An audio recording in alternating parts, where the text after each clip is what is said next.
Jared Dillion's experience proves you don't have to have a mental illness to work on Wall Street, but if you do, no one will notice. The mania that I was experiencing sort of fit right in on a trading floor. Dillion worked in the exchange traded funds division at Lehman Brothers, the Wall Street firm whose multi-billion-dollar bankruptcy in 2008 helped trigger the Great Recession. Dillion worked in a high-pressure atmosphere where millions of dollars traded hands in an instant. I mean, it was pretty common to do trades of up to 50, 100, 150 million dollars, and the biggest one I did was 400 million. It took a while for Dillion to discover that he suffered from bipolar disorder, the mental illness marked by wild mood swings.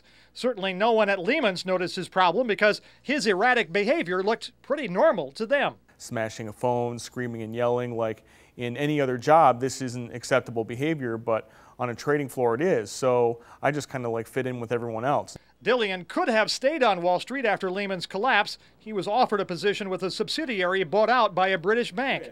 Instead, he gave it up to move to Myrtle Beach, where he now writes an online newsletter for professional investors called The Daily Dirt Nap. You know, the lifestyle I live right now is a lot calmer. It's a lot higher quality.